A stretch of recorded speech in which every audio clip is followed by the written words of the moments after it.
Oke bro, untuk menjawab pertanyaan ya, karena durasinya itu panjang ya, saya upload di YouTube aja ya. Kalau di TikTok terlalu singkat ya.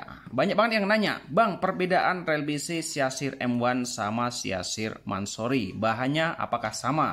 Jawabannya sama bro ya, cuman di sini ada sedikit perbedaan aja ya di Siasir M1 Ultramax. Kalau Siasir M1 Ultramax ini semi metal, dia bagian framenya ini metal. Kalau set plate sama bodi kiri dan juga handle-nya dia pakai karbon. Sama ya, sama si Siasir Mansory.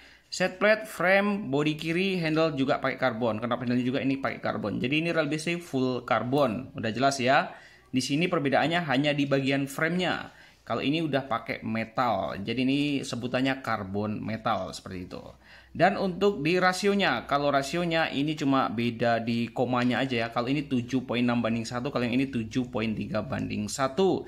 Dan yang beda mencolok itu di bagian max powernya ya. Kalau max powernya ini yang ini cuma di 5 kiloan ya, Siasir M1 Ultramax. Kalau yang ini Siasir Mansory dia max powernya di 8,5 kilo. Jadi lumayan gede nih ya. Kalau soal spool sama-sama dikasih dua ya, ada reguler dan juga selo spool. Jadi kedua Rail BC ini ngasih dua spool, spool dangkal dan juga spool standar. Untuk bagian knob handle yang ini pakai karbon, kalau yang ini udah pakai rubber yang anti slip, anti licin. Dan kedua Rail BC ini juga sudah dibekali dengan hybrid bearing atau bearing keramik. Jadi seperti itu ya, perbedaannya di max drag-nya dan juga bodinya atau frame-nya. Dia pakai metal, yang ini pakai karbon. Untuk clickernya sama-sama clicker ya. Tuh. Star drag juga clicker, knob tension clicker. Sama nih bro. Clicker, star drag clicker, knob tension juga clicker. Jadi untuk kekuatan ini yang paling mantap ya, untuk casting gabus teman bisa banget ya, 8,5 kilo. Kalau ini saran saya untuk casting di spot-spot arus deras seperti casting Hampala ataupun baby Hampala ya, baby Maser juga bisa banget di 5 kilo. Dapat ikan Maser segede 5 kilo ya lumayan, tarikannya masih oke ya, masih mampu. Kalau yang ini juga bisa untuk micro casting ya, untuk casting Hampala ataupun baby Maser bisa banget ya, pakai spool dangkalnya. Untuk main arus deras juga masih oke. Jadi seperti itu aja perbedaannya untuk bahannya dan juga max powernya ya, yang paling mencolok di max powernya di 8,5 kilo dan yang ini di 5 kiloan. Untuk hybrid bearingnya sama-sama kita buka ya, hybrid bearing ini sama pakai hybrid bearing ya, tuh hybrid bearing. Di bagian main shaftnya juga hybrid bearing. Yang ini juga begitu bro ya. Kita buka di sini. Ini pakai hybrid bearing tuh, yang warna orange seperti ini hybrid bearing atau bearing keramik.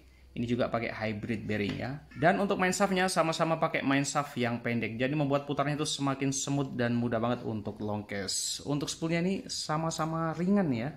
Walaupun ini besar tapi ini ringan banget bro. Serius ini ringan banget. Enak banget nih untuk main umpan kecil dan ringan. Untuk sistem pengeremannya magnetik ya. Yang Siasir M1 makin kecil-kecil aja nih magnetnya. Ada 9 biji magnet yang disematkan. Dan yang ini juga ada 9 biji magnet yang disematkan. Oke bro, jadi kesimpulannya seperti itu ya. Bedanya di bagian max drag dan juga bodinya. Jadi beda dikit aja sih. Cuman harganya ya lumayan. Sekitar selisih 200 ribuan. Kalau ini di 800 ribuan. Kalau ini sekitar 1 jutaan. Kalau teman-teman minat boleh klik aja deskripsi ya. Untuk link pembeliannya saya taruh di deskripsi. Ada Siasir M1 Ultramax dan juga Siasir Mansory. Keren nih. Silahkan kalian pilih yang mana, mau yang compact atau yang agak besar. Ini Siasir Mansory agak besar bodinya. Kalau ini compact, nyaman banget untuk digenggam, putaran juga sangat semut. Wis, mantep kan bro? Tuh. Umpan kecil dan ringan dibuat ngacir kalau sama Rail BC yang satu ini juga sama. Kalau hybrid bearing mah nggak usah diragukan lagi ya, smooth banget dan pasti long cast umpan kecil dan ringan. Mantap.